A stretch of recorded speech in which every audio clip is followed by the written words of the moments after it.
Hello dear students, मैं अर्पित खरे आप सभी का एक्सपी क्लासेस में स्वागत करता हूं। आज हम क्लास 12th के केमिस्ट्री का जो चैप्टर नंबर तीसरा है, जिसका नाम रासायनिक बलगतिकी या जिसे हम केमिकल काइनेटिक्स बोलते हैं, उसकी हम शुरुआत करने वाले हैं। ये शुरुआत आपको एकदम जबरदस्त होगी, बिल्कुल आपको मजा आ जाने वाला है। तो चलिए ज्यादा समय न लगाते हुए हम शुरू करते हैं कि हमें इस चैप्टर में क्या क्या पढ़ना है। तो अब हम बात करते हैं अपने इस वीडियो लेक्चर के अंतर्गत हमें इस वीडियो लेक्चर के अंतर्गत क्या क्या पढ़ना है। तो हम सबसे पहले बात करेंगे कि इसमें केमिकल काइनेटिक्स या हम कह सकते हैं रासायनिक जो बलगतिकी है, ये कहलाता क्या है। यानी हम रासायनिक बलगतिकी के बारे में पढ़ेंगे, पूरा उसका इंट्रो होगा। बिल्कुल आपको मजा आ जाएगा, शुरू से लेकर एंड तक उसका पूरा इंट्रो, पूरी आपको कहानी समझाई जाएगी। आपको बढ़िया तरीके से बस देखना बस है, आपको समझ लीजिए, बिल्कुल इसमें मजा आ जाने वाला है। तो इसके अंतर्गत जो जो हम टॉपिक पढ़ने वाले हैं इस वीडियो लेक्चर के अंतर्गत, वो आपके जो टॉपिक है उनमें से ये है आपका रासायनिक बलगतिकी। इसके अंतर्गत आपको इसका पूरा कह सकते हैं कि जो जो इसकी डेफिनेशंस हैं, या आप कह सकते हैं कि रासायनिक बलगतिकी के अंतर्गत क्या क्या होता है, उन सभी चीजों के बारे में यहाँ पर डिस्कस किया जाएगा। इसके बाद है आपका अभिक्रिया का वेग। तो अब आपको ये बताया जाएगा भाई अभिक्रिया का वेग क्या होता है, अभिक्रिया के वेग को प्रभावित करने वाले कारक क्या होते हैं, अभिक्रिया का वेग हम निकालते कैसे हैं, अभिक्रिया का वेग किस प्रकार से आपका होता है। ठीक है, तो ये आपका अभिक्रिया का वेग हो गया। फिर उसके बाद हम देखेंगे कि अभिक्रिया का जो वेग होता है उस पर किन किन चीजों का प्रभाव पड़ता है, यानी उसको प्रभावित करने वाले कारक। और उसके बाद हम पढ़ेंगे अभिक्रिया की कोटि की। तो यहाँ तक इस वीडियो लेक्चर के अंतर्गत हम यहाँ तक इसमें कवर करने वाले। चलिए अब हम ज्यादा समय ना लगाते हुए अब हम शुरू करते हैं अपना वीडियो लेक्चर। तो पहले आप ये देखिएगा भाई कि जैसे केमिकल काइनेटिक्स, ये जो आपका शब्द है रासायनिक बलगतिकी, कौन सा शब्द है? तो शब्द का नाम आप ध्यान दीजिएगा, रासायनिक बलगतिकी। मैं यहाँ पर अभी लिखे दे रहा हूं, रासायनिक बलगतिकी, रासायनिक बलगतिकी। अभी इसका मतलब समझेंगे, उसके बाद हम इसे पढ़ेंगे आगे। ठीक है, तो रासायनिक बलगतिकी का मतलब क्या है ना। तो ये अगर मैं देखूं, ये आपका केमिकल काइनेटिक, अगर हम इसे अच्छे से चर्चा करें कि भाई इसका मतलब क्या होता है, ये होता क्या है, ये कौन कौन सी चीजों के बारे में चर्चा करता है, तो आप देख सकते हैं कि यह रासायनिक शब्द भी लिखा है, इसमें गति शब्द भी लिखा है ना। तो आप सोचेंगे भाई कुछ ना कुछ इसमें ऐसा होगा जो आपका रासायनिक अभिक्रियाएं हो रही होंगी उसमें, और उसकी गतिविधि वगैरह वगैरह होगी। बिल्कुल सही आपने समझा, यह आपकी उस ब्रांच है केमिस्ट्री की, आप कह सकते हैं रासायनिक बलगतिकी के अंतर्गत हम उन चीजों का अध्ययन करेंगे जिनमें हमको मिलेगा भाई कि ये अभिक्रिया हो पा रही है कि नहीं हो पा रही है। यानी सबसे पहली बात करेंगे हम feasibility of a reaction. It means हम कह सकते हैं कि भाई ये जो अभिक्रिया है हमारी, ये संभाव्य है या नहीं, संभाव्य अभिक्रिया क्या होती है, असंभाव्य अभिक्रिया क्या होती है। तो उसके बारे में भी हम क्या है, पहले जो इलेक्ट्रोकेमिस्ट्री वाला जो चैप्टर था उसमें बहुत डिटेल में हम पढ़ चुके हैं। इससे पहले हमने क्या है कि इलेक्ट्रोकेमिस्ट्री और विलियन दोनों जो चैप्टर हैं बहुत शानदार तरीके से एक एक करके कॉन्सेप्ट वाइज पूरा बहुत डिटेल में बहुत अच्छे तरीके से समझा रखे। उनकी वीडियो आपको प्लेलिस्ट में मिल जाएंगे, तो आप उन वीडियो को जरूर देखिए, जिससे आपके कॉन्सेप्ट बिल्कुल मजबूत हो और आपको किसी प्रकार की कोई भी दिक्कत का सामना ना करना पड़े। ठीक है, तो अब हम बात करते हैं रासायनिक बलगतिकी की। तो भाई इसके अंतर्गत अगर हम देखें तो आप कह सकते हैं कोई रिएक्शन हो रही है तो कैसे हो रही है, उसका वेग क्या चल रहा है ना। वो जो एक रिएक्टेंट से प्रोडक्ट बन रहा है वो धीमे बन रहा है कि स्लो बन रहा है ना। अब देखिए क्या होता है कि आप जानते हैं कि जैसे मान लीजिए आपने सोडियम का टुकड़ा लिया, लैब तो जाते नहीं होंगे है ना। लैब अगर जाएं आप केमिस्ट्री के, तो क्या होता है कि छोटे छोटे सोडियम आपको क्या है सोडियम एक्सट्रैक्ट बनाना पड़ता है। जब आप जो कह सकते हैं कि यौगिकों की समूह की पहचान करते हैं ना, आता है ना कि निम्नलिखित कार्बनिक यौगिक में उसके समूह फंक्शनल ग्रुप की पहचान कीजिए। तो इस प्रकार के प्रैक्टिकल्स बहुत कराए जाते हैं, तो कृपया स्कूल जाया करिए, लैब अटेंड किया करिए, है ना, ताकि आपको कुछ ना कुछ तो बनाने को सीखने को मिलता ही रहे। जैसे आपको कुछ ना कुछ आप वहां पर सीखेंगे, जैसे आप कह सकते हैं कि भाई उसमें यंत्रों के नाम ही सीखेंगे, वही बहुत बड़ी बात है ना, है ना। नहीं तो कई लोग क्या है कि भाई टेस्ट ट्यूब को कह सकते हैं कि टेस्ट ट्यूब जैसे परख नली बोलते हैं, परख नली नहीं बोल पाते हैं ना। बीकर को ग्लास बोलते हैं, कांच का। तो वहां पर क्या है कि शब्दावली में थोड़ी सी सुधार होगी, है ना। तो इन चीजों के बारे में ध्यान दीजिएगा और जरूर जाइएगा। मैं तो ये कहूंगा लैब जरूर जाया करिए, उससे क्या होता है कि आपकी जो केमिस्ट्री है डेली लाइफ वाली वो सही सुधर जाती है। ठीक, अब बात करते हैं कि इसमें होना क्या है। तो इसमें जैसे मान लीजिए कि आपने सोडियम का टुकड़ा लिया छोटा सा, सुनना मेरी बात को अच्छे से। सोडियम का आपने छोटा सा टुकड़ा लिया, उसे आप जल में डालेंगे। अब आप जब लैब में जाते हैं तो आपको सोडियम का टुकड़ा दिया जाता है, इतने छोटे छोटे सोडियम के 3-4 टुकड़े आपको दिए जाएंगे इतने इतने से। ठीक है, आपको आपसे कहा जाएगा भाई इससे आप क्या करेंगे, सोडियम एक्सट्रैक्ट बनाएंगे यानी सोडियम निष्कर्ष बनाएंगे, और उसके बाद फिर आप क्या करेंगे, धातुओं की पहचान करेंगे आप उसमें फंक्शनल ग्रुप की, ठीक है। हाँ, तो सोडियम के टुकड़े को आप कभी जल में फेंक के देखिएगा तो क्या होगा, फट सा आवाज आएगी और थोड़ा सा जलेगा, ठीक है। या आप कह सकते हैं कि सोडियम जो है जल के साथ बहुत तेजी से क्रिया कर लेता है और विस्फोट कर जाता है, ठीक है। अगर मैं बात करूं तो ये जो आपकी अभिक्रिया है, ये कैसी अभिक्रिया है, तो ये आपकी सुपरफास्ट अभिक्रिया है। यानी इस अभिक्रिया का जो आपका वेग है वो क्या है, बहुत ज्यादा है। यानी रिएक्टेंट से प्रोडक्ट जो बनने की दर है अभिक्रिया की, वो बहुत ज्यादा है। इतना क्लियर। चलिए अब हम बात करते हैं कि जैसे मान लो भाई हीरा है आपका, हीरा मतलब हीरा को इंग्लिश में बोलते हैं डायमंड। अब डायमंड है आपका, अरे इस पर गलत हो गई। जैसे मान लो आपका डायमंड लिखा है, ओके। अब जैसे मान लो डायमंड से हमारा क्या है, ग्रेफाइट बनता है, ये आप जानते हैं। नहीं जानते तो अब आप आज जान लीजिए, डायमंड आपका हमेशा डायमंड नहीं रहता, वो आपका ग्रेफाइट में परिवर्तित हो जाता है। आपने देखा होगा भैया डायमंड कैसा होता है, तो डायमंड आप जानते भैया बहुत कठोर है। हाँ, ग्रेफाइट क्या होता है, ग्रेफाइट आपका बहुत मुलायम, काफी मुलायम होता है, डायमंड की तुलना में तो बहुत मुलायम होता है, ठीक है। ग्रेफाइट होता है कैसा, दिखता कैसा है, तो ग्रेफाइट की अगर हम बात करें तो ग्रेफाइट आपका वो जो पेंसिल में लगा रहता है ना, वही होता है, ठीक है। अब हम बात करते हैं डायमंड से ग्रेफाइट कैसे बनता है ना। तो डायमंड और ग्रेफाइट की अगर हम चर्चा करें तो डायमंड से ग्रेफाइट बनने में कई करोड़ों साल लग जाते हैं, ठीक है। ये 1-2 सालों का परिवर्तन नहीं है। तो ये जो अभिक्रिया है ये आप क्या है, सुपर स्लो अभिक्रिया है ना। आप कहेंगे भैया आप लेके आए डायमंड और 10-15 साल बाद आप देखेंगे अरे ये तो ग्रेफाइट बन गया, तो ऐसा नहीं होगा, तुरंत नहीं बनेगा, है ना, कुछ करोड़ साल लगेंगे, ठीक है। आप डायमंड लेके आएंगे तो आप उसे डायमंड के रूप में ही देखेंगे, आपके बच्चे भी उसे डायमंड के रूप में ही देखेंगे, उनके बच्चे भी उसे डायमंड के रूप में देखेंगे, उनके बच्चे भी उसे डायमंड के रूप में देखेंगे, उनके बच्चे भी उसे डायमंड के रूप में देखेंगे। इसलिए बोल देते हैं हीरा तो हीरा है ना, हमेशा हीरा ही रहता है। नहीं नहीं भाई, हीरा जो है हीरा जो है आपका, यानी जो डायमंड है वो आपका ग्रेफाइट में परिवर्तित हो जाता है, ठीक है। लेकिन ये जो प्रोसेस है यह एक वेरी स्लो प्रोसेस है, आप कह सकते हैं सुपर स्लो रिएक्शन है। तो आपको ये बातें समझाएं कि प्रकृति में कुछ अभिक्रियाएं बहुत तेज होती हैं और कुछ अभिक्रियाएं बहुत फास्ट होती हैं। इतना क्लियर। और कुछ अभिक्रियाएं नॉर्मल होती हैं, कोई दिक्कत की बात है नहीं। तो ये हो गया आपका कि भाई अभिक्रिया किस प्रकार से हो पा रही है, ठीक है। अभिक्रिया संभाव्य है कि नहीं है, आपकी कोई अभिक्रिया कोई तेजी हो रही है या आपकी कोई अभिक्रिया स्लो हो रही है, तो इनके बारे में आपका क्या हो गया, इसका डिस्कशन हो गया। क्लियर इतना। चलिए इसे पढ़ लेते हैं। वही चीजें जो बता चुके हैं कि किसी रासायनिक अभिक्रिया में रासायनिज्ञ जो हैं आपके निम्न तथ्य जानने का प्रयास करते हैं। पहला जो तथ्य है, किसी रासायनिक अभिक्रिया होने वाली संभावना जो कि ऊष्मागतिकी द्वारा निर्धारित की जाती है। इसके लिए अगर मैं बात करूं तो इसके लिए क्या होना चाहिए, इसके लिए हमारा जो डेल्टा जी है 0 से छोटा होना चाहिए।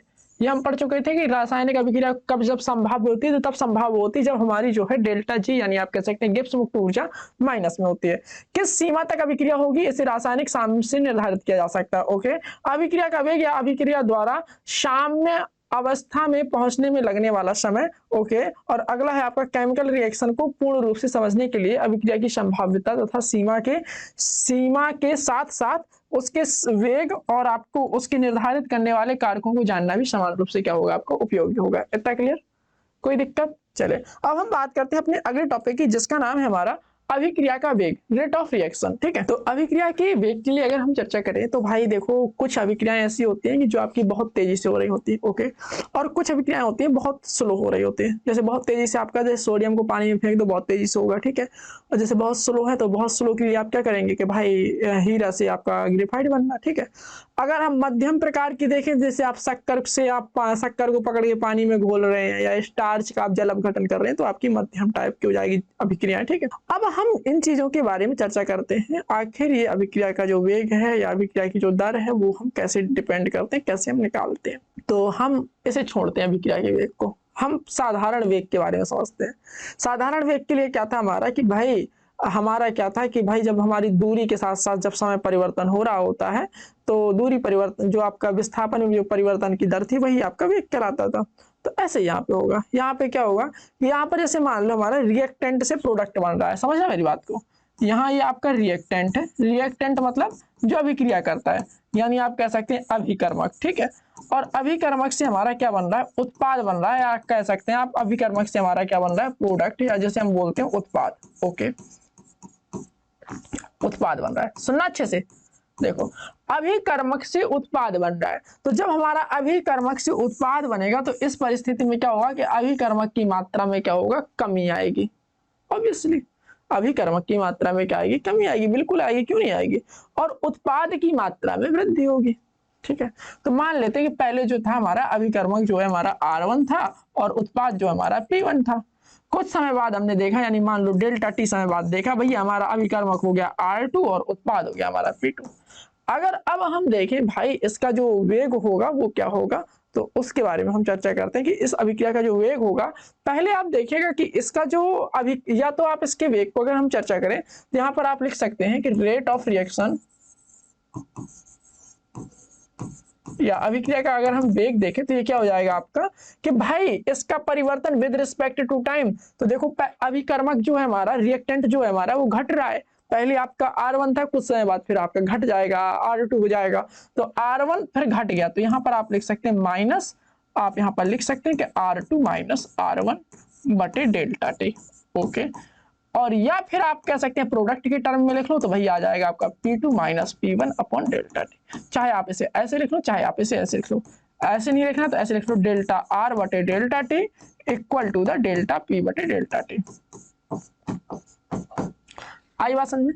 तो रेट ऑफ रिएक्शन आपकी कुछ इस तरह से आपको देखने को मिलेगी, यानी अभिक्रिया की जो आपकी दर है, आप कह सकते हैं अभिक्रिया का जो आपका वेग है वो आपको कुछ इस तरह से देखने को मिलेगा कि आप कह सकते हैं कि जब हमारा अभिकर्मक से आपका जो आपका उत्पाद बनता है, तो मान लेते हैं कि भाई हमारा पहले जो अभिकर्मक था उसकी जो सांद्रता है वो आप कह सकते हैं कि भाई R1 थी, है ना। बात की अब हमने देखा डेल्टा टी समय बाद के भैया वो R2 बचा, है ना। उसके बाद अगर हम यहाँ पर देखें तो इसके बारे में अगर हम बात करें तो उत्पाद मान लेते हैं पहले P1 था और उसके बाद उसकी बात करते हैं तो भैया वो P2 बचा।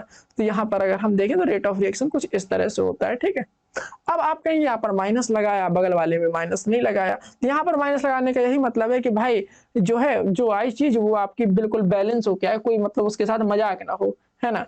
ऐसा ना हो कि अगर हम यहाँ पर देखें तो अगर हम यहाँ पर माइनस ना लगाएं तो क्या होगा, ये आपका माइनस में आएगा आंसर। तो माइनस माइनस को कैंसिल करने के लिए हमने उसे इस तरह से एडजस्ट किया कि चाहे आप उत्पाद से निकाल लो चाहे आप रिएक्टेंट से निकाल लो, दोनों के ही वैल्यू को उपयोग करके हम रेट ऑफ रिएक्शन की वैल्यू हम फाइंड कर सकते हैं। रेट ऑफ रिएक्शन नहीं कर सकते, अभी क्या दर हम क्या कर सकते हैं, निकाल सकते हैं। क्लियर इतना, कोई दिक्कत कोई समस्या? चलिए अब हम बात करते हैं थोड़ा और अच्छे से कि भाई इसे और थोड़ा डिफाइन करना है। तो आप कैसे बोलेंगे कि आप इसे ऐसे डिफाइन कर सकते हैं कि जैसे मान लो आपका ये सांद्रता है, ठीक है, और सांद्रता को व्यक्त करने के लिए आप क्या कर सकते हैं, डेल्टा आर भी लिख, इसे आप ऐसे डब्बे में लिख सकते हैं। ठीक है, ये डब्बे में अगर आप लिखें थोड़ा ज्यादा सुंदर लगेगा, ऐसे लिख लो। ठीक है, ऐसे लगा लो, ऐसे लिख लो, कोई दिक्कत नहीं, सांद्रता है वो तो। ठीक है, क्लियर इतना? हाँ चलिए, तो अगर हम बात करें तो इसे क्या बोलेंगे कि भाई ये जो है हमारा कह सकते हैं कि जो अभिक्रिया का जो वेग होता है वो आप क्या कह सकते हैं कि अभिक्रिया के परिवर्तन के ऋणात्मक दर के बराबर होता है, या आप कह सकते हैं उत्पाद के परिवर्तन के दर के बराबर होता है। तो अभिक्रिया के वेग को हम दो प्रकार से डिफाइन कर सकते हैं, या तो आप उसे ऐसे डिफाइन कर सकते हैं भैया ये जो है आपका माइनस डेल्टा आर बटे डेल्टा टी है, या आप कह सकते हैं डेल्टा पी बटे डेल्टा टी है। तो इस चीज को हमने समझ रखा है, अब हम इस चीज को लिखने वाले हैं। हम बात करते हैं अभिक्रिया के वेग की, तो उसी चीज को हम पहले पढ़ चुके हैं, एक्सप्लेन भी किया था बहुत डिटेल में, और अब हम आगे उसे करेंगे भी मैथमेटिकली। तो देखिए किसी अभिक्रिया की गति अथवा वेग को हम इकाई समय में अभिक्रिया के एवं उत्पादों की जो सांद्रता होती है उसमें परिवर्तन के रूप में हम क्या कर सकते हैं, परिभाषित कर सकते हैं। ओके, अगर हम अधिक स्पष्टता से बात करें तो किसी एक अभिक्रिया की जो सांद्रता है उसमें ह्रास की दर अथवा किसी जो उत्पाद है हमारा उसकी सांद्रता में जो अगर हम बात करें तो उसकी सांद्रता में जो वृद्धि की दर है उसके द्वारा हम क्या कर सकते हैं, व्यक्त कर सकते हैं। ठीक है, एक काल्पनिक अभिक्रिया हमने मान ली कि भैया हमारी एक काल्पनिक अभिक्रिया है, आर से आपका क्या बन रहा है, पी बन रहा है, यानी रिएक्टेंट से आपका क्या बन रहा है, प्रोडक्ट बन रहा है, यानी आपकी जो है आपका आर अभिक्रियक है और आपका पी जो है उत्पाद है। हमने मान लिया कि भैया T1 समय पर देखा था कि जो हमारा R1 था, आर था, यानी हम कह सकते हैं कि जो अभिक्रियक था उसकी सांद्रता हमने देखी कि भैया R1 थी, और हमने T2 समय पर देखा कि वो हमारा घटकर कितना हो गया, R2 हो गया। और यही कहानी P1 की है, तो आपका जो उत्पाद था उसकी सांद्रता T1 समय पर आपकी कह सकते हैं कि P1 थी, और आपका T2 समय पर अगर हम बात करें तो उसकी जो सांद्रता थी वो कितनी हो गई, P2 हो गई।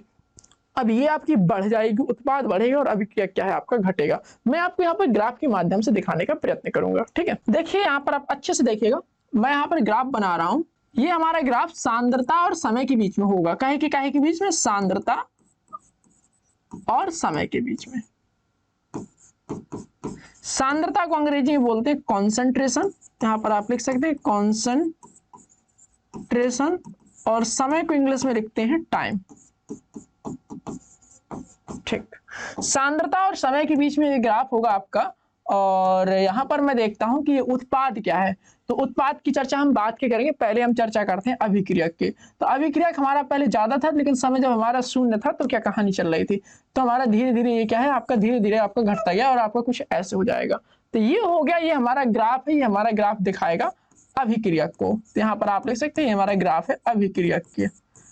क्यों? क्योंकि ये जो है आप देखेंगे कि जैसे जैसे आपका टाइम बढ़ेगा तो आपका जो रिएक्टेंट है वो आपका कम होता जाएगा, क्योंकि उसकी रिएक्शन चल रही है। इसे आप हिंदी में लिख सकते हैं रिएक्टेंट, REACTANT।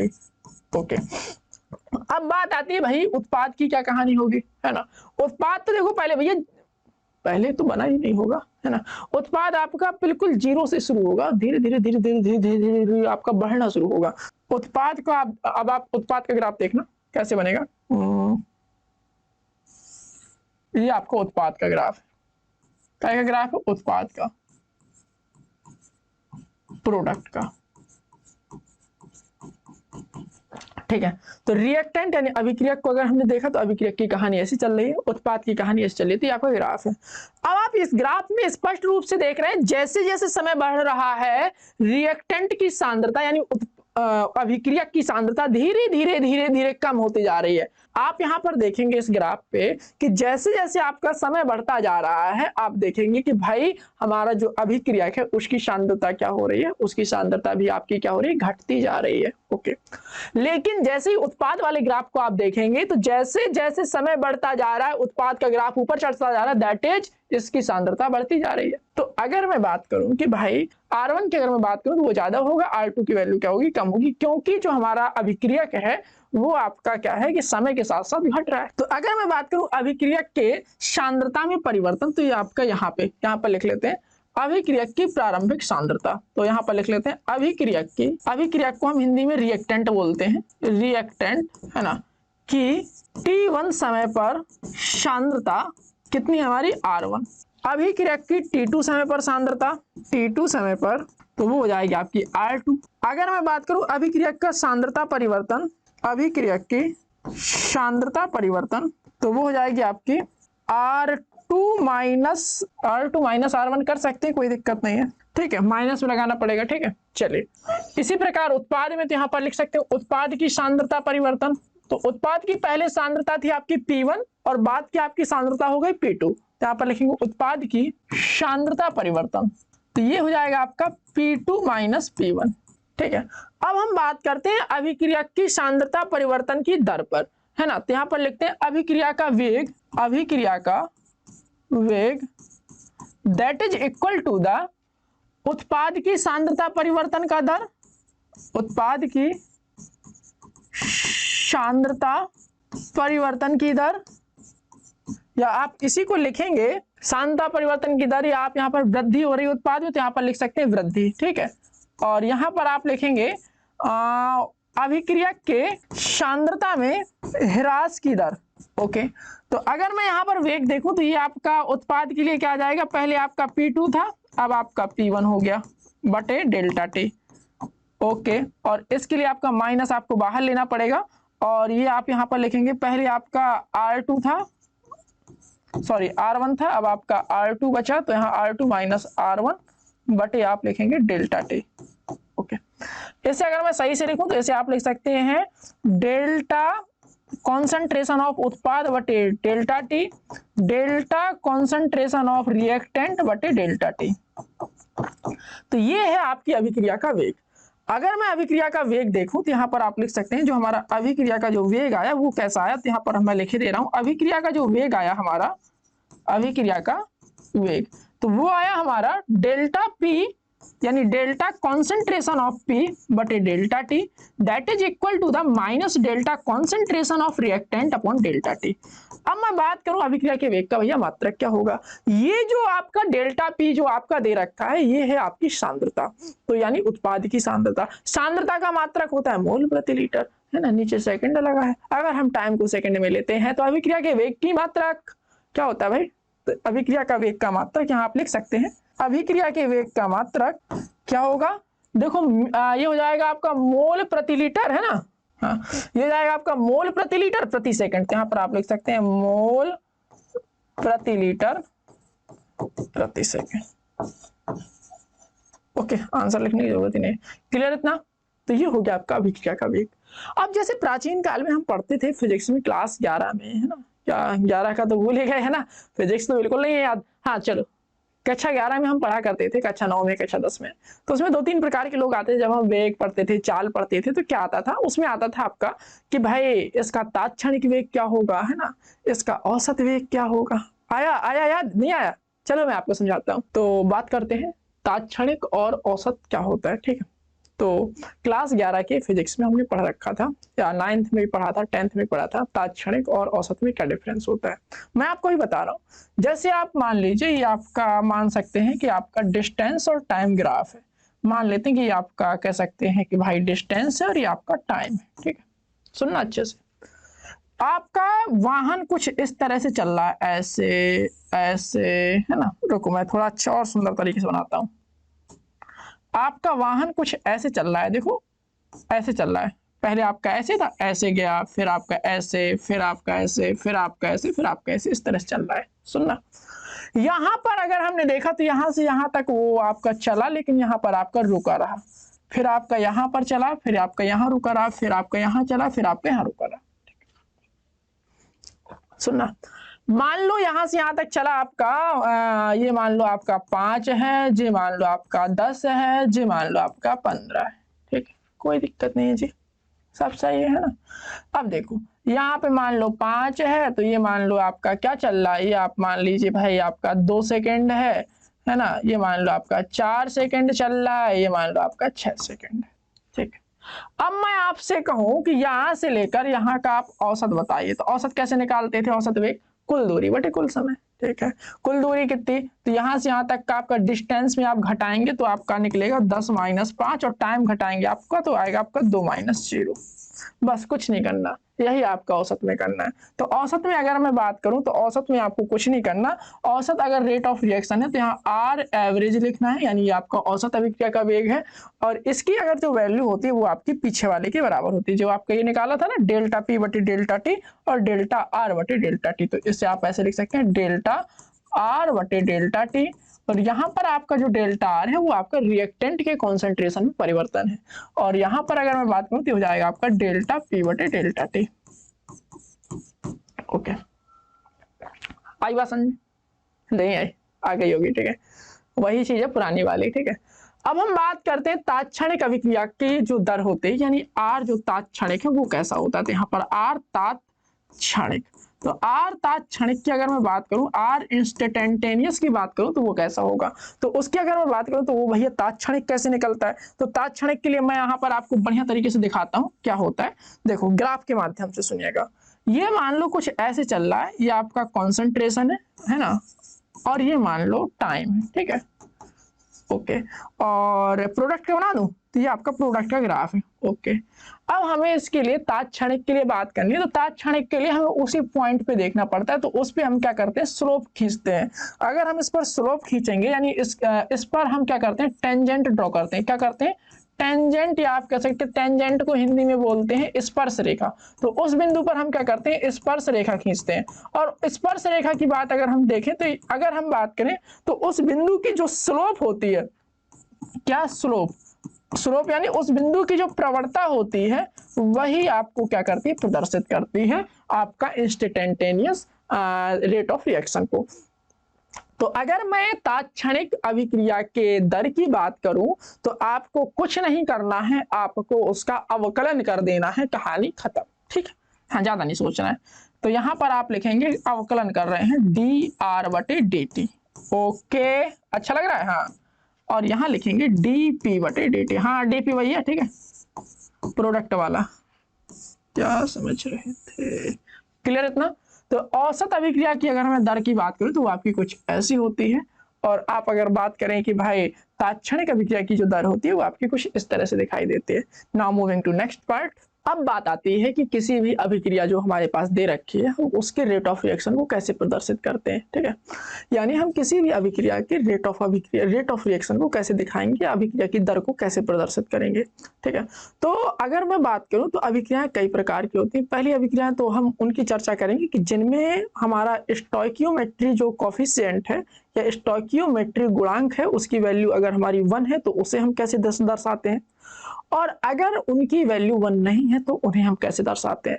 तो लेट्स हैव एन एग्जांपल। तो हम बात करते हैं एक ऐसे रिएक्शन की जिसका स्टोइकियोमेट्री गुणांक जो है 1 है। तो मैंने यहाँ पर ले लिया है, एग्जाम्पल से शुरू करते हैं। यहाँ पर एग्जाम्पल से आपको मजा आ जाएगा। तो यहाँ पर जैसे मैंने ले लिया Hg और दूसरा ले लिया मैंने Cl2। आफ्टर रिएक्शन यह है आपका HgCl2।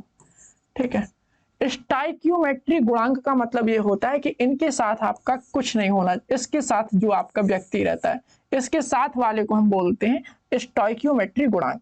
क्लियर इतना? तो इसके साथ वाले को क्या बोलते हैं? स्टोइकियोमेट्री गुणांक। तो इसके साथ कौन है? तो इसके साथ कोई नहीं है। तो अरे भाई इसके साथ कौन है? तो इसके साथ कोई नहीं, तो इसके साथ 1 हो जाएगा। तो ये है आपका 1। तो अगर मैं बात करूं इसका स्टोइकियोमेट्री गुणांक, स्टोइकियोमेट्री गुणांक अगर मैं बात करूं इसका स्टोइकियोमेट्री, अच्छा बड़ा नाम है ना, स्टोइकियोमेट्री गुणांक अगर मैं बात करूं तो इसका कितना है? 1। इसका भी आपका 1 है और सबका आपका 1 ही है। अगर मैं बात करूं तो यहाँ पर अगर चर्चा करते हैं भाई साहब तो यहाँ पर भी आपका 1 है। ओके, अगर मैं चर्चा करूं यहाँ पर तो यहाँ पर भी आपका 1 है। तो ऐसे लोगों की अभिक्रिया के वेग को हम कैसे व्यक्त करेंगे? तो यहाँ पर अगर मैं बात करूं कि इसके अभिक्रिया की अगर दर अगर हम देखें तो इसे लिखेंगे अभिक्रिया की जो दर होगी आपकी, अभिक्रिया की दर। क्या पढ़ा था अपन ने? तो अपन ने पढ़ा था भैया रिएक्टेंट की जो कॉन्सेंट्रेशन है उसमें आप माइनस लगाएंगे और डेल्टा Hg यानी आपका कह सकते हैं पारे का कॉन्सेंट्रेशन है विद रिस्पेक्ट टू टाइम, तो आप यहाँ पर डेल्टा टी लिख सकते हैं, माइनस लगाएंगे। अगर आपको ऐसे नहीं लिखना तो आप इसे ऐसे लिख सकते हैं, माइनस कौन है अब है आपका यहाँ पर डेल्टा लगा लो, डेल्टा Cl2 है ना बटे आपका डेल्टा टी। और कौन है? और आपका HgCl2 है, तो यहाँ पर आप लगाएंगे delta HgCl2 upon delta T. तो इसकी जो अभिक्रिया की जो दर है वो आप इस तरह से निकालेंगे। पूछ लेता है आपको रिएक्शन देके बोर्ड में कि इसकी अभिक्रिया की दर कैसे निकालते हैं, तो इसकी अभिक्रिया की दर आपकी इस तरह से निकलेगी। Is that clear to you? चले अब हम बात करते हैं ऐसे लोगों की जिनका स्टोइकियोमेट्री गुणांक 1 नहीं है। ठीक है, जैसे मान लो 2 हुआ 3 हुआ, उनको हम कैसे व्यक्त करते हैं? तो वो वाला एग्जाम्पल ले लेते हैं। चलिए शुरू करते हैं। अब हम बात करते हैं जिनका स्टोइकियोमेट्री गुणांक 1 नहीं है। तो हम ले सकते हैं बढ़िया तरीके से, दूसरा एग्जाम्पल ले लेते हैं। मान लो हमने अमोनिया का एग्जाम्पल लिया, एग्जाम्पल नंबर 2। अब इनका स्टोइकियोमेट्री गुणांक 1 नहीं होगा। जैसे मान लो हमने ले लिया अमोनिया का, यानी nitrogen plus 3 hydrogen, after reaction you will find 12 of NH3। Okay, यहाँ पर देखिए इसका स्टोइकियोमेट्री गुणांक कितना है? तो इसका स्टोइकियोमेट्री गुणांक है आपका 1। ओके, इसका स्टोइकियोमेट्री गुणांक 3 है और इसका आपका 2 है। ये आपके स्टोइकियोमेट्री गुणांक है। क्या है ये? स्टोइकियोमेट्री गुणांक, स्टोइकियोमेट्री गुणांक। अब चर्चा करते हैं भाई साहब कि भैया इनकी अभिक्रिया की जो दर है वो कितनी होगी। तो बात करते हैं अभिक्रिया की दर की। तो यहाँ पर लिख लेते हैं अभिक्रिया की दर। यहाँ पर लिख लो भैया कि इस अभिक्रिया की जो आपकी दर होगी, यहाँ पर लिखते हैं अभिक्रिया की दर। तो अभिक्रिया की दर अगर मैं देखूं इसकी तो आएगा आपका भैया, तो यहाँ पर लिखेंगे आप डेल्टा N2 का कंसंट्रेशन बटे डेल्टा टी, और बगल वाले को देखो ये आएगा आपका डेल्टा H2 का कंसंट्रेशन बटे डेल्टा टी। अब इसे सुधारेंगे, ठीक है, और बगल वाले को देखो डेल्टा NH3 का कंसंट्रेशन अपॉन डेल्टा टी। तो पहला सुधार अपन यहाँ करेंगे कि सबसे पहले रिएक्टेंट वाले में लगाना है माइनस। तो रिएक्टेंट ये है, यानी अभिकर्मक ये है और ये है। ओके, सॉरी ये तो अभिकर्मक है नहीं, ये तो आपको उत्पाद है। ठीक है, इतना क्लियर? कोई दिक्कत नहीं। अब इनका जो स्टोइकियोमेट्री गुणांक है वो 1 नहीं है। तो 1 ना होने के कारण N वर्ष का 1 है, तो N से तो आप कोई मजाक नहीं करेंगे। हाइड्रोजन का 3 है, जितना यहाँ ऊपर लिखा हो वहां नीचे आप लगा दिया करिए ऐसे। यहाँ पर 2 लिखा है तो आप नीचे 2 लगा दो, बस हो गया। ऐसे ही आपको लिखने अभिक्रिया के वेग। ऐसे ही आपसे पेपर में पूछे जाएंगे कि इस अभिक्रिया का वेग समीकरण लिख के दिखाइए या इस अभिक्रिया की दर को लिख के दिखाइए। तो आप इस तरह से लिख सकते हैं। कोई दिक्कत, कोई समस्या? देख लीजिए अच्छे से। तो अब हम बात करते हैं कि अभिक्रिया के वेग को कौन कौन से कारक प्रभावित करते हैं। ठीक है, तो अभिक्रिया के वेग को प्रभावित करने वाले कारकों की चर्चा करते हैं। तो पहला जो कारक है हमारा वो अभिक्रिया की सांद्रता है, यानी कॉन्सेंट्रेशन ऑफ रिएक्टेंट। ठीक है, अगर हम अभिक्रिया की सांद्रता की चर्चा करें तो आप देख सकते हैं कि जैसे जैसे आप कह सकते हैं कि अभिक्रिया सांद्र होता है, या आप कह सकते हैं कि अगर हमारे रिएक्टेंट की सांद्रता ज्यादा होती है तो अभिक्रिया का वेग भी ज्यादा होता है। ठीक है, और अगर हमारे रिएक्टेंट की सांद्रता कम होती है तो हमारी अभिक्रिया का वेग भी क्या होता है, कम होता है। इसे हम समझेंगे कैसे। तो समझने की अगर मैं बात करूं तो आप ऐसे एग्जाम्पल ले सकते हैं कि जैसे मान लीजिए आपके फैमिली में 4 मेंबर, ठीक है, बढ़िया तरीके से बैठे हैं, बाजार से लाए हैं आप 15-20 ठो आम छोड़ो, मिठाई ले लेते हैं ना, मिठाई लेके आए, मिठाई के पीस लेके आए। ठीक है, ओके। तो जब आपका एक डिब्बा बढ़िया दबा के रखा हुआ है तो क्या करेंगे, तो ऐसा होता है आपका कि भाई नैतिकता की बात चल रही है, अच्छे से देखना ठीक है, बेईमानी नहीं करना उसमें। ऐसा होता है कि जैसे मान लीजिए आप उसमें मिठाई के पीस रखे हुए हैं खूब सारे, और 4-5 लोग आप बैठे हुए हैं अपने परिवार के लोग। ठीक है, तो मैं यहाँ पर आपको चित्र बना के दिखा दे रहा हूँ। जैसे मान लो आपका एक व्यक्ति ए है, एक व्यक्ति आपका बी है, एक व्यक्ति आपका सी है, एक व्यक्ति आपका डी है, 4 लोग हैं, और यहाँ पर आपकी मिठाई के काफी सारे पीस रखे हुए हैं। ऐसे ये मिठाई बर्फी रखी हुई है। ठीक है, इज दैट क्लियर? ठीक है, जब आपकी प्रारंभ में बर्फी की सांद्रता बहुत ज्यादा थी, यानी बर्फी बहुत ज्यादा थी, तो बढ़िया गपागप खा रहे थे, यानी ए भी खा रहा था दबा के, सी भी खा रहा था, बी भी खा रहा था, डी भी खा रहा था, बढ़िया दबा के खा रहे थे, कोई दिक्कत नहीं। लेकिन जब उसमें मान लो एक पीस बचेगा, सिंगल पीस बचा, मान लो एक पीस बचा, अब क्या होगा, एक कहेगा भी सर रे तुम खा लो, बी कहेगा सर अरे तुम खा लो, अरे तो ऐसे करने में क्या हो जाएगा, इनका टाइम निकल जाएगा, यानी आप कहेंगे कि टाइम आपका ज्यादा लगेगा, यानी अभिक्रिया आपकी स्लो होगी। ठीक है, चलिए ये आपका फन फैक्टर था, एक तरह से आप ये मजाक कर रहे थे मन, तो यहाँ पे समझने के लिए। हाँ, अब आप सुनिएगा मेरी बात को। जैसे जैसे अभिक्रिया की सांद्रता बढ़ी, जैसे जैसे अभिक्रिया की सांद्रता घटती है, रेट ऑफ रिएक्शन भी क्या है, घटता जाता है। तो पहला जो पॉइंट था हमारा कि भाई अभिक्रिया के वेग को प्रभावित करने वाला जो कारक है, पहला है आपका अभिक्रिया की सांद्रता।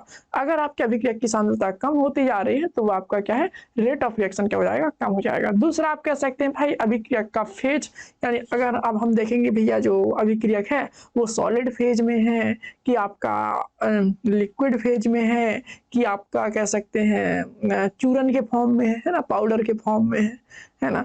तो अगर वो चूरन के फॉर्म में है तो वह अभिक्रिया कम करता है कि ज्यादा करता है, स्लो करता है कि फास्ट करता है, तो इन सब चीजों के बारे में भी आगे चर्चा करेंगे। ठीक है, तो पहला अगर हम पॉइंट की जो बात करते हैं तो पहला पॉइंट है हमारा कि dependency of rate of reaction काय में पहला पॉइंट है हमारा, पहला है हमारा पॉइंट अभिक्रिया की सांद्रता पर, और इसके बाद हम बात करेंगे रेट लॉ की। ठीक है, अभिक्रिया की सांद्रता पर निर्भरता।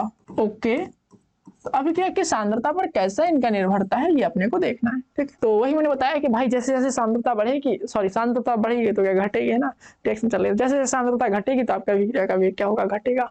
अगर सांद्रता बढ़ा रहे हैं तो अभिक्रिया का वेग बढ़ जाएगा, यही लिखना है। ठीक है, दूसरा पॉइंट अगर हम बात करें तो दूसरा पॉइंट हम अभिक्रिया के वेग के बारे में बात करें तो वो हमारा आता है वेग का डिफरेंशिएशन लॉ, यानी वेग का अवकल समीकरण के बारे में। ठीक है, तो उसके बारे में और देख लेते हैं दूसरा पॉइंट। तो हम बात करते हैं वेग व्यंजक और वेग स्थिरांक के बारे में। सुनना अच्छे से मेरी बात को, मजा आ जाएगा आपको। देखिए वैसे तो ये जो चीज है मैं आपको सामने बता रहा हूँ, कक्षा 11 में आप पढ़ चुके हैं इक्विलिब्रियम में। ठीक है, तो कृपया वो वीडियो आप जरूर देखिए, इक्विलिब्रियम वाला, कक्षा 11 केमिस्ट्री का। ठीक है, इक्विलिब्रियम यानी रासायनिक साम्य वाला। ठीक है, जरूर पढ़ा करिए ऐसी चीजों को। मैं भी यहाँ पे भी बताऊंगा, ऐसी बात नहीं है कि मैं यहाँ पर गोल कर दूं, है ना, कि आप वहां पढ़ चुके हैं, ऐसा नहीं होगा, आपको समझ में पूरा आएगा। देखिए वेग व्यंजक पर ये अभिक्रिया की जो आपका वेग है वो किस प्रकार से डिपेंड करता है वो आप सुनिएगा, और अवकल वेग समीकरण आपका कहलाता है ना, वो आपका क्या होता है। तो इन सभी चीजों के बारे में मैं यहीं पर आपको डिस्कस कर देता हूं। तो यहाँ पर हम लेते हैं एक बढ़िया शानदार सी रिएक्शन। मान लेते हैं कि हमारे पास ये कोई रिएक्शन है, ऐसे कोई रिएक्शन ले रहे हैं। मान लो भैया हमारे पास ये रिएक्शन है AA plus BB, after reaction आपका CC और ये आपका DD। अच्छा सुना बात को, ये हमने एक शानदार रिएक्शन ले रखी है A B B C C D T. आप जानते हैं इन चीजों को कि ए बी सी डी ये जो आपके लिखे हैं छोटे छोटे, ये और ये लोग तो आपके स्टैक्यूमेट्रिक गुणांक हैं। इन्हें हम क्या बोलेंगे? स्टैच्यूमेट्रिक गुणांक। तो ये क्या है आपके? तो इसके बारे में हम पहले से पढ़ चुके हैं, छोटा ए छोटा बी छोटा सी छोटा डी। ये क्या है? स्टैक्यूमेट्रिक गुणांक है। मैंने पीछे आपको रिएक्शन पढ़ाई थी ना, कहाँ गई? और पीछे तो ये आपके स्टैक्यूमेट्रिक गुणांक थे, देखे थे आपने, ठीक है, ये लिखा है ना। हाँ, तो वही चीज को आगे अब थोड़ा सा अपन दिमाग लगा रहे हैं, थोड़ा सा चाहते हैं थोड़ा सा। चलो, तो ये आपके स्टैक्यूमेट्रिक गुणांक है। अगर मैं इसका वेग व्यंजक को देखूं तो अभिक्रिया का जो आपका वेग होता है ना, वो कैसा होता है? यहाँ पर लिखेंगे अभिक्रिया का जो आपका वेग होता है, यहाँ पर लिखेंगे अभिक्रिया का जो आपका वेग होता है, अभिक्रिया का वेग बराबर क्या लिखेंगे आप? अभिक्रिया का वेग जो होगा आपका, वो होगा आपका माइनस डी रिएक्टेंट का कंसंट्रेशन बटे dt। तो अपन ने तात्क्षणिक वाला लिखा है, ठीक है। इसको अगर मैं देखूं तो रिएक्टेंट के हिसाब से लिखना है, तो इससे आप लिखिए कि ये जो आपका व्यक्ति है यानी माइनस डी, यहां पर लिख लो अरे भाई माइनस डी आर बटे डी टी, ये जो है आपका समानुपाती होगा ए की पावर कोई और बी की पावर कोई। अब यहां पर अगर मैं बात करूं तो इट में बी दिस वन और दिस वन, और इट में बी एक्स एंड वाई। लेकिन ये जो आपका एक्स और वाई है, आप कह सकते हैं ए और बी से डिफरेंट है। ये एक्स और वाई कहां से आए? तो एक्स और वाई जो है हमारे अपने मन से लिखे हैं, मैंने नहीं लिखे। हाँ, जिस वैज्ञानिक ने दिए उसी ने लिखे। उसने कहा भैया ये हमारे आते हैं एक्सपेरिमेंट करने से, है ना, इनकी कोई कहानी ऐसे नहीं निकाल सकते। ये कैसे निकालते हैं? एक्सपेरिमेंट से।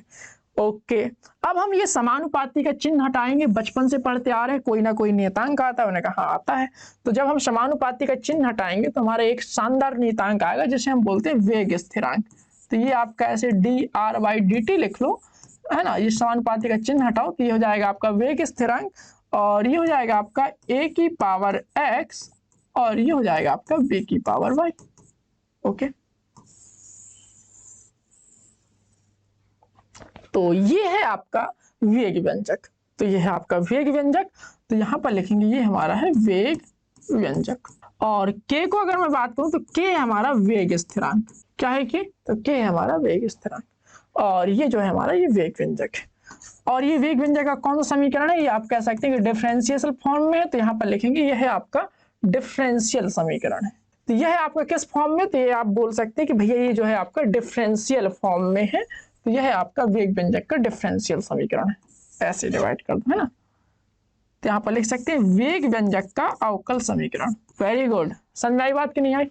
आ गई होगी, ठीक है। चलिए, हाँ, ये x और y आपके आएंगे प्रयोग के आधार पर। इट में भी नेगेटिव, इट में भी पॉजिटिव, इट में भी एनीथिंग, इट में भी फ्रैक्शन, कुछ भी हो सकते हैं, है ना। उसकी गारंटी मैं नहीं लेता भाई, ठीक है। क्लियर इतना? मैं इसके लिए एक उदाहरण दूं। जैसे मान लो मैंने एग्जाम्पल ले लिया कि NO, मैंने एक गैस ले ली और एक आपका O2, रिएक्शन कराई, मेरी बनी NO2। मजा नहीं आ रहा है, ऐसे मजा ले लेते हैं, ठीक है। क्लियर इतना? चारों बराबर, ठीक। फिट, चलिए अब देखिए, ये आपका गैसियस स्टेट में था तो यहाँ जी लिख लिया। ये भी गैसियस स्टेट में था, यहाँ जी लिख लिया, यहाँ भी जी लिख लिया। अगर मैं इसका वेग का व्यंजक की बात करूं तो यहाँ पर लिख लीजिए वेग होगा आपका माइनस डी आर बटे डी टी, और वो किसके बराबर है? तो वो आपका के यानी NO का कंसंट्रेशन। और प्रयोगों के आधार पर देखा है, कैसे देखा है? प्रयोगों के आधार पर एक्सपेरिमेंटली देखा है कि यहाँ पर आया भैया 2, जहां पर x था वहां पर आया 2, यहाँ x की जगह क्या आया? 2 आया। और ये जो आपका दूसरा व्यक्ति है O2 यानी y की जगह आएगा हमारा, y की जगह हमने प्रयोगों के आधार पर करके देखा तो कुछ नहीं आया, है ना। तो इसका वेग आपका कुछ ऐसे आया। ये आप कैसे निकाले? 2 और 1, तो ये आपके निकले प्रयोगों के आधार पर। कैसे निकले? On the base of experiment. Okay, चले आगे चलते हैं। 2 ही चीजें हुई, आगे और बहुत बातें करेंगे अपन, ठीक है।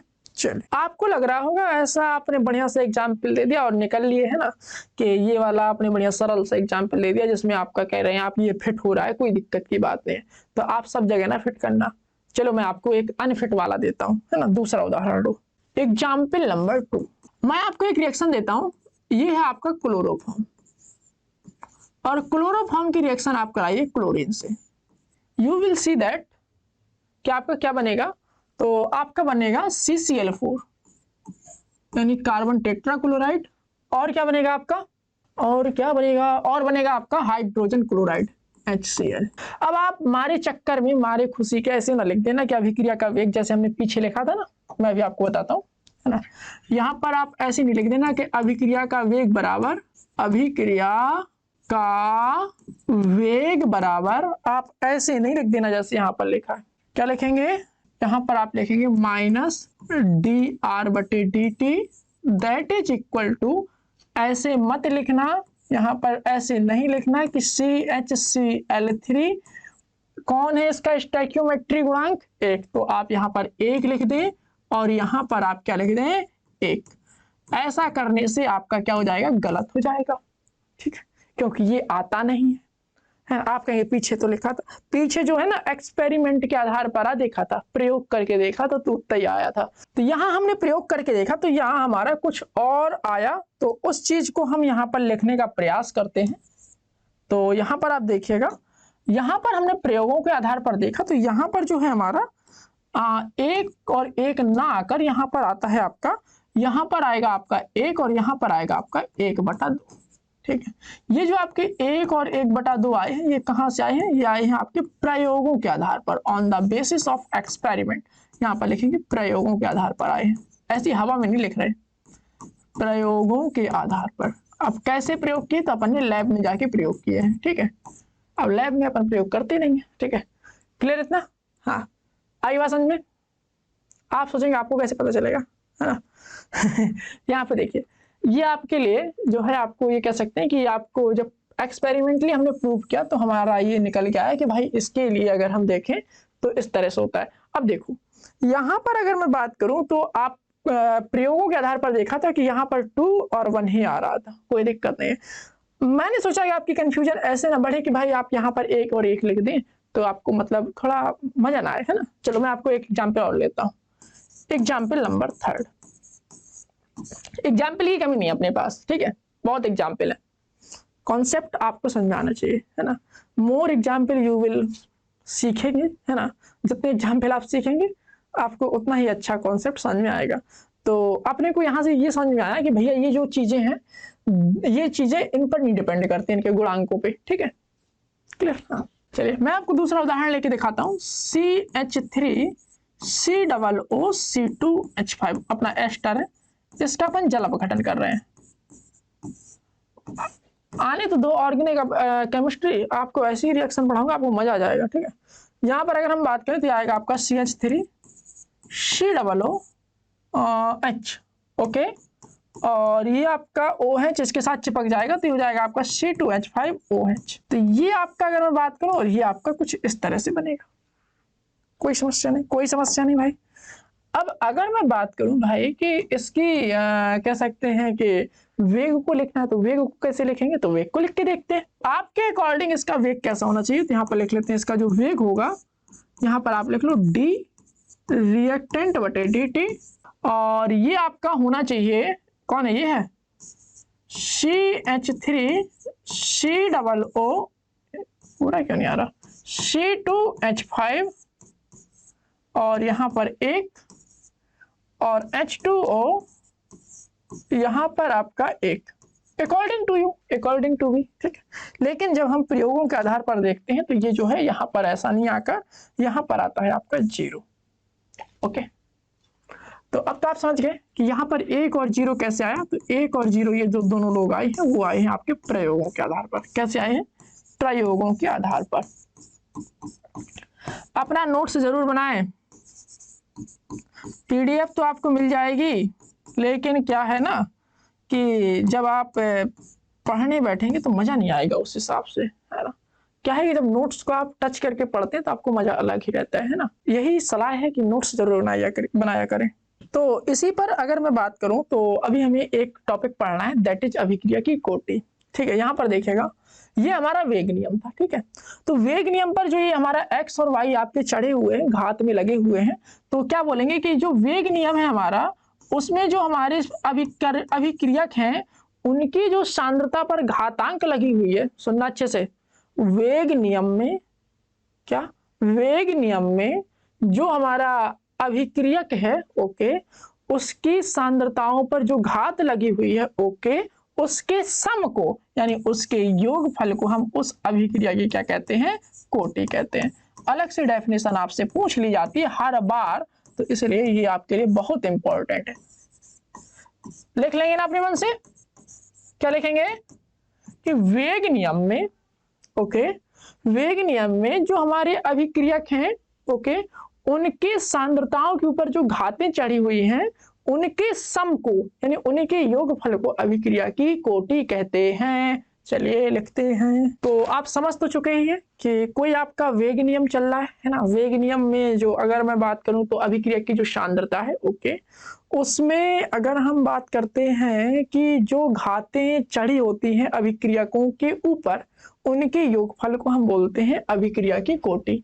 लिख लेते हैं इसे। क्या कह रहा है कि किसी अभिक्रिया के वेग के नियम के व्यंजक में प्रयुक्त सांद्रताओं के घातांकों के, किसके सांद्रताओं के घातांकों के, उस अभिक्रिया की कोटि कहलाती है। अभिक्रिया की कोटि जो है आपकी 0 हो सकती है, 0 हो सकती है, 2 हो सकती है, 3 हो सकती है।